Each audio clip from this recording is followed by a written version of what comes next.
Assalamualaikum and hello everyone. Today we are from Group 11. We'll present the case study number 3.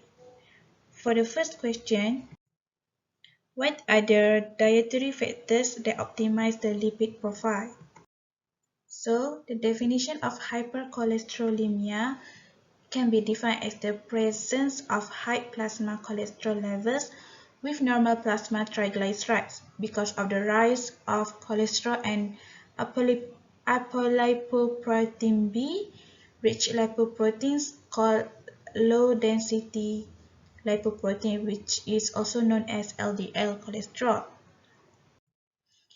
What are the methods to reduce the high cholesterol? The first one is the restrict the high cholesterol food. Dietary cholesterol when taken in excess can increase the LDL or bad cholesterol levels. The consumption of no more than 2 egg yolks per week is allowed. Organ meats are not encouraged. Prawns, squid, crabs, and shellfish can be included in your diet based on the frequency and amount of intake. Next is reducing the fat intake. Saturated fats raise blood cholesterol level. Coconut milk is one of the major contributors to saturated fat intake. For home cooking, coconut milk, if taken, should be limited to 2 tablespoons twice a week in any dish. When eating out, no coconut milk based limited to 2 tablespoons twice a week in any dish. When eating out, no coconut milk based gravy is allowed. Then you also can refer to Malaysian dietary guidelines. Then you also can increase the fiber intake. Dietary fiber can lower your blood cholesterol level. Source of fiber can be mainly found in fruits, vegetables, oatmeal, and whole grain. Besides that, you also can reduce the saturated fat foods. Saturated fats found primarily in red meat and full-fat dairy products can raise your total cholesterol. Decreasing your consumption of saturated fats also can reduce your LDL cholesterol, also as known as the bad cholesterol. And you also can eliminate the trans fat. Trans fat, sometimes listed on food labels as partially hydrogenated vegetable oil, are often used in margarines and store-bought cookies, crackers, and cakes. You also can consume foods that rich in omega-3 fatty acids. Omega-3 fatty acids don't affect LDL cholesterol, but they have other heart healthy benefits, including reducing blood pressure. Foods with omega-3 fatty acids include salmon, mackerel, walnuts, and flax seeds. And lastly, you also can add whey protein. Whey protein, which is found in dairy products, may account for many of the health benefits attributed to dairy. Studies have shown that whey protein given as a supplement lower both LDL cholesterol and total cholesterol as well as blood pressure. Good day to doctor, I'm Chong Yilin. So now I'm going to present about the nutrition care process. For assessment, the BMI of May is 26.6, which is considered overweight. The plasma glucose level shows that her fasting blood sugar is 5.7 mmol per L, which is considered higher than the normal level. She may expose to prediabetes. Her random blood sugar is 7.4 mmol per L, which is considered normal. Next, serum lipid profile shows that her triglyceride and HDL level is considered normal. However, her total cholesterol is 5.83 mmol per L, which is borderline high. Her LDL level is 3.56 mmol per L, which is higher than the normal. Both borderline high total cholesterol and high LDL level cause she exposed to high risk of obesity, hypertension, and other heart disease. Her blood pressure is considered normal level. Next, she drinks 1/3 cup of red wine 3 to 4 times per week. She practices irregular meal pattern and she mostly eating out due to busy schedule. Diagnosis: first, excessive energy intake related to lack of access to healthy food choice as evidenced by diet history and BMI of 26.6. Second, excessive sugar intake related to frequent consumption of red wine as evidenced by FBS of 5.7 mmol per L. Third, excessive cholesterol intake related to unbalanced diet as evidenced by total cholesterol 5.83 mmol per L and LDL level 3.56 mmol per L. Intervention: May will be encouraged to practice healthy food choice by cooking her own meals and reducing eating out. Next, May will be encouraged to reduce sugar intake to no more than 100 calories per day.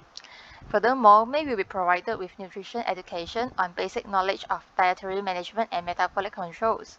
Moreover, May will be suggested to reduce intake of saturated fat and increase intake of fruits and vegetables. She also will be advised to eat meals regularly and have a balanced diet to fulfill energy requirements. Lastly, she will be recommended also to change her lifestyle patterns, such as increase physical activity and practice weight control.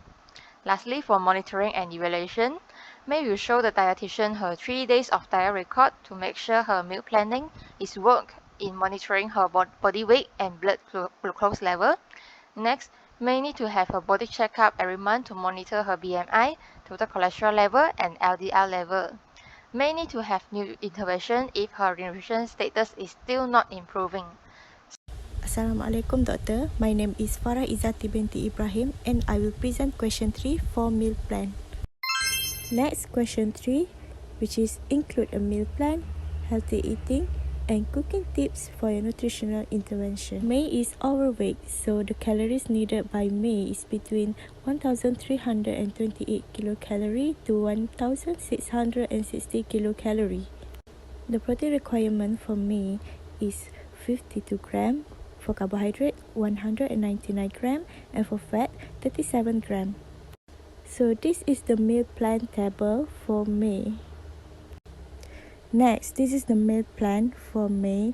For breakfast, she needs to take a sandwich that is using the wholemeal bread with a scrambled egg and reduced fat mayonnaise. She also can add the cucumber and tomato, and she can drink an Allen low-fat milk. Next, for lunch, she can take a white rice with a tauhu soup that is inside it has a radish and the soup cooked with the vegetable oil. For fruit, she can eat an apple and also she can drink a plain water. For tea time, she can drink 1 cup tea with sugar and 6 pieces of cream cracker.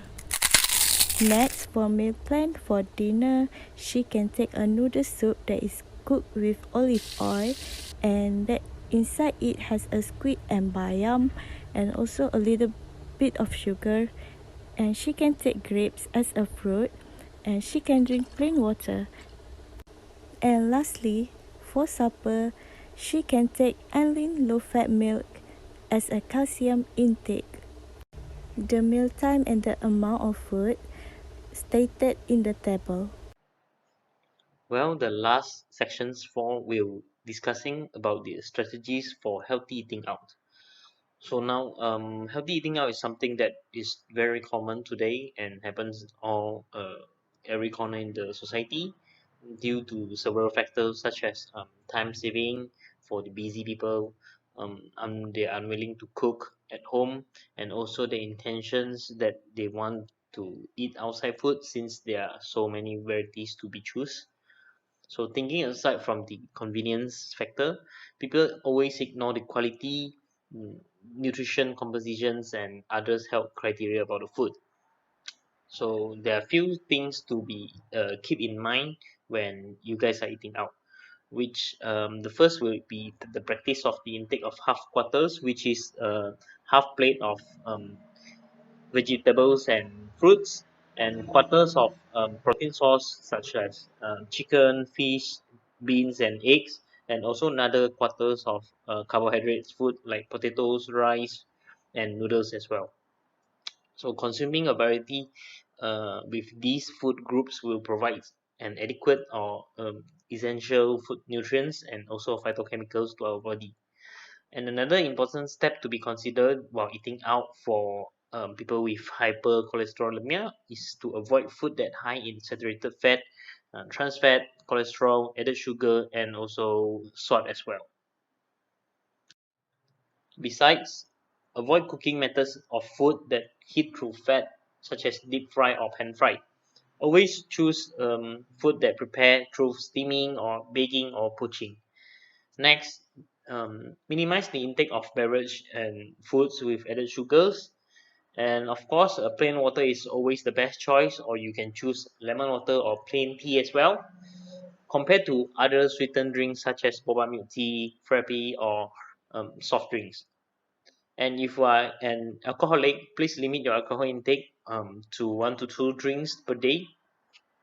Next, choose a good source of protein, which is plant-based protein are recommended, such as soybeans, edamame, lentils, chickpeas, and split peas as well. In addition, take more fish than meat or poultry because it contains of omega-3 fatty acids, which will help to lower incidence of the cardiovascular disease. And if you are an meat lover, please choose lean cuts and avoid further processed form of meat products such as sausage, ham, and so on. It is recommended that less than 7% of energy from saturated fat, less than 1% from trans fat, and less than 300 milligram of cholesterol per day.